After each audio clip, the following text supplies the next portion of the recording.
মুখে দিলেই হাওয়ার মতো মিলিয়ে যাবে এমন স্বাদের বিস্কুট আগে কখনো খেয়েছেন কি? না খেয়ে থাকলে মাত্র কয়েক মিনিটের মধ্যে খুব সহজে এভাবে একবার বাটার বিস্কুট বানিয়ে সংরক্ষণ করুন সারা মাস জুড়ে। আর তার জন্য প্রথমেই আমি এখানে নিয়ে নিয়েছি বড় চামচে 2 চামচ মতো বাটার। এবারে এর মধ্যে দিয়ে দেবো 1 কাপের হাফ কাপ পরিমাণ চিনির গুঁড়ো। চিনির দানা এখানে ব্যবহার করবেন না, চিনির গুঁড়োটাই দেবেন, তাহলে বিস্কুটটা খুব সুন্দর হবে। শুকনো অবস্থায় বাটারের সঙ্গে চিনির গুঁড়োটা মিশিয়ে নিয়ে এর মধ্যে 2 চামচ মতো জল দিয়ে দিলাম। এবার খুব ভালো করে সব কিছু একসঙ্গে মিশিয়ে এরকম সুন্দর একটা ক্রিমের মতো পর্যায়ে নিয়ে আসবো। খুব ভালোভাবে কিন্তু এটা ফাটিয়ে নিতে হবে, এটা চিনির সাথে বাটারটা খুব ভালোভাবে মিশে যায়। আর জলের যে পরিমাণটা 2 চামচের বেশি দেবেন না, তাহলে কিন্তু বিস্কুটগুলো অতটাও খাস্তা মুড়মুড়ে হবে না।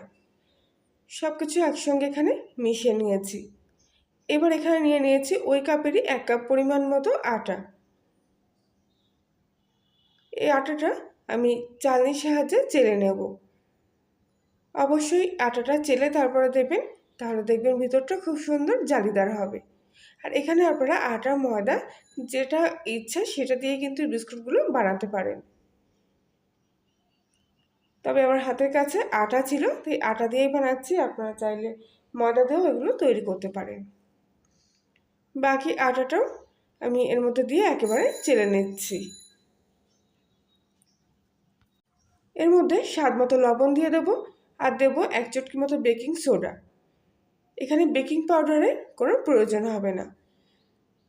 প্রথমে উপর থেকে শুকনো উপকরণগুলো ভালো করে মিশিয়ে নিয়ে এরপরে একদম নিচের থেকে বাটারের আর চিনির মিশ্রণটা দিয়ে খুব ভালো করে আটাটা এখানে মেখে নেব। প্রথম অবস্থায় এরকম চেপে চেপে মাখবেন। মনে হতে পারে হয়তো জল লাগবে, না হলে ডোটা মোটেই এক জায়গায় হয়ে আসবে না, এরকম ছড়া ছড়া থাকবে, কিন্তু সেরকম কিছুই না। যত চেপে চেপে এরকম মাখতে থাকবেন দেখবেন সুন্দরভাবে আটাটা বাটারের সাথে মিশে গিয়ে এরকম সুন্দর এক জায়গায় হয়ে একটা মন্ডা তৈরি হয়ে আসছে। আর এছাড়াও চিনি থেকে তো একটু পরিমাণ জল ছাড়বেই, সেই জলেই দেখবেন খুব ভালোভাবে আটাটা মাখা হয়ে যাবে। তাই আগে থেকে খুব ভালোভাবে না মেখে জল দেবেন না। দেখুন কিছুক্ষণ ধরে চেপে চেপে মাখার পর কত সুন্দর ডোটা কিন্তু এক জায়গা হয়ে এসছে। এবারে এই ডোটাকে আরও কিছুক্ষণ মাখতে হবে, যাতে এর মধ্যে কোনো ক্র্যাক না থাকে, একদম গাটা তেলালো হয়। দেখুন কত সুন্দর এই ডোটা একদম মসৃণ তেলের মতো হয়েছে, কোথাও কোনো ফাটল নেই। আর ঠিক এরকম একটু নরম হবে, এরকমভাবে চিপলেও গাগুলো ফাটবে না। এরকম পর্যায়ে আটার ডোটা মেখে নিয়ে আসতে হবে। এবার একটা চাকির মধ্যে এই আটার ডোটা নিয়ে নিলাম। এবার হাত দিয়ে খুব ভালো করে চেপে চেপে এইভাবে এটাকে লম্বা শেপে নিয়ে আসবো। সাধারণত আটা কিংবা ময়দা মাখার পর আমরা যখন লম্বা শেপের নিই তখন তৈরি করি, তখন চাকির ওপরে একটু হাতটা এরকম ঘুরিয়ে দিলেন দেখবেন লেচিটা লম্বা হয়ে যায়। কিন্তু এক্ষেত্রে যেহেতু এটা পুরোপুরি বাটার দিয়ে একেবারে খাস্তা করে মাখা, তো যদি ওভাবে আপনারা করতে যান দেখবেন একদম আটাটা ফেটে গিয়ে পুরো আগের মতো গুঁড়ো হয়ে যাচ্ছে। সেই জন্যে এইভাবে আস্তে আস্তে একটু একটু এরকম ঘা দিয়ে দিয়ে হাত দিয়ে দিয়ে এটাকে লম্বা শেপে তৈরি করে আনতে হবে। আমি যেভাবে করছি একটু লক্ষ্য করে দেখুন, এইভাবে করলে কিন্তু খুব ভালোভাবে আপনারা এটাকে এরকম লম্বা শেপে নিয়ে আসতে পারবেন। খুব সুন্দরভাবে চেপে চেপে অল্প অল্প ঘা দিয়ে এটাকে আস্তে আস্তে লম্বা শেপে নিয়ে আসতে হবে। আর যে সাইডটা দেখবেন একটু বেশি মোটা আছে সেখানে একটু বেশি পরিমাণ ঘা দিয়ে কিংবা চেপে সুন্দরভাবে এই ডোটাকে এরকম লম্বা শেপ করে নিতে হবে।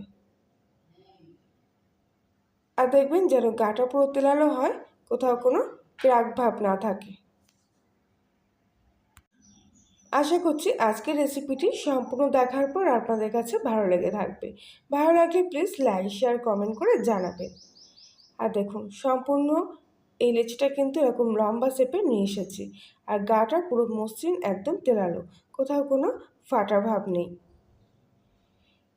এইবারে এই লেচিটা আমি একটা প্লাস্টিকের উপরে নিয়ে নিচ্ছি। তার জন্য বড় একটা প্লাস্টিক নিয়েছি। আপনারা চাইলে ছোটো কিংবা বড় যে কোনো প্লাস্টিকের এই মাপের নিয়ে নেবেন।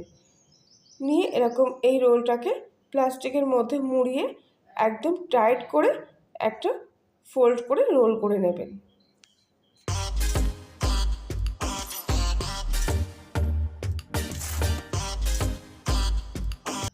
প্লাস্টিকের দু মুখো খুব ভালোভাবে এইভাবে মুড়িয়ে নিচ্ছি। এবারে এই অবস্থায় এটা ফ্রিজে রেখে দেবো মোটামুটি 20 মিনিট মতো, খুব ভালোভাবে সেট হওয়ার জন্য। 20 মিনিট পর এই মন্ডাটা আমি ফ্রিজ থেকে বের করে আনলাম, আর প্লাস্টিকটা এর গায়ের থেকে এইভাবে খুলে নিচ্ছি। আর আপনারা নিজেরাই যখন হাত দেবেন তখন বুঝতে পারবেন যে মন্ডাটা কত সুন্দর সেট হয়ে গেছে, একেবারে শক্ত হয়ে গেছে। এটা আর নেতিয়ে পড়ছে না কিংবা ভেঙে খুলে পড়ছে না। এবার এর থেকে ছোটো ছোটো টুকরো করে বিস্কুটগুলো কেটে নেব। এইভাবে তৈরি করলে দেখবেন বিস্কুটগুলো তৈরি করতে খুব সুবিধা হচ্ছে, আর একটাও বিস্কুট কোনো রকম অন্যরকম শেপ হচ্ছে না। যেরকম শেপের আপনি চাবেন ঠিক সেরকম শেপেরই তৈরি হচ্ছে। আর যদি নরম অবস্থায় আপনি এটাকে কাটতে যেতেন তখন দেখতেন শেপগুলো বেঁকে যেত, কাটার সময় চ্যাপটা হয়ে যেত।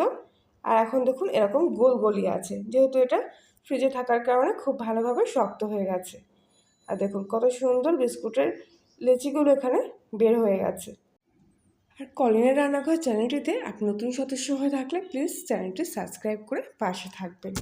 এবারে একটা স্টিলের প্লেটের উপরে আমি একটা কাগজ দিয়ে নিয়েছি, আর কাগজের উপরে খুব ভালো করে অয়েল ব্রাশ করে নিয়েছি।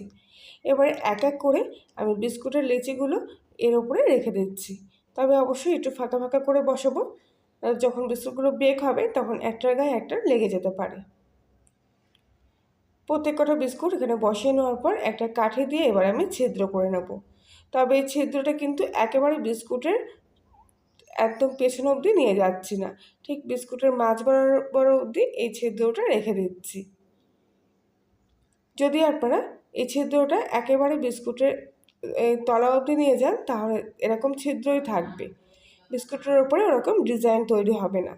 আর যদি আপনারা ছিদ্রটা এরকম বিস্কুটের মাঝ বরাবর অবস্থা অবধি রাখেন তাহলে আমি যেভাবে বিস্কুটগুলো বানিয়েছি দেখতেই পেয়েছেন আপনারা নিশ্চয়ই থাম্বনেলে যে বিস্কুটের কীরকম ডিজাইন হয়েছে, ওরকমই ডিজাইন তৈরি হবে। সব কটা বিস্কুট এখানে তৈরি হয়ে গেছে। এবারে একটা কড়াই ঢাকনা দিয়ে ভালো করে গরম করে নিলাম। গরম হয়ে গেলে কড়াইটা এবারে এর মধ্যে বিস্কুটের থালাটা বসিয়ে দিলাম, আবারও ঢাকা দিয়ে দেব।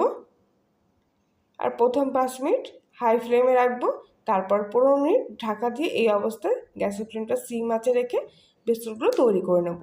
মোট এখানে 20 মিনিট রেখেছে বিস্কুটগুলো তৈরি করতে আমার। খুব কম সময় এগুলো তৈরি হয়ে যায়, যেহেতু এতে জলের পরিমাণ খুবই কম, শুধুমাত্র বাটার দিয়ে তৈরি। আর দেখুন বিস্কুটগুলো কত সুন্দর ফুলে গেছে, একটার গায়ে একটা লেগেও গেছে। আর ওপরের ডিজাইনটা দেখতে পাচ্ছেন কীরকম হয়েছে।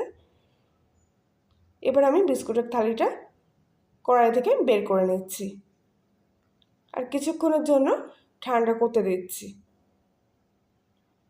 কৌটো কৌটো লেচি দিয়েছিলাম, আর দেখুন কত বড় বড় বিস্কুট হয়েছে। পুরোপুরি ঠান্ডা হয়ে গেলে এক একটা বিস্কুট আমি এর থেকে তুলে নিয়ে দেখাচ্ছি। দেখুন উল্টো সাইডটাও কত সুন্দর হয়েছে, একটুকুও কিন্তু পুড়ে যায়নি। এরকম স্বাদের বাটার বিস্কুট একটা খেলে ভরবে না, মনে হবে আরও কয়েকটা খেয়ে নিই। তাহলে বন্ধুরা আজকের বিস্কুটের রেসিপিটি এই পর্যন্তই, আবার দেখা হচ্ছে অন্য একদিন। সবাই ভালো থাকবেন, সুস্থ থাকবেন, সাবধানে থাকবেন।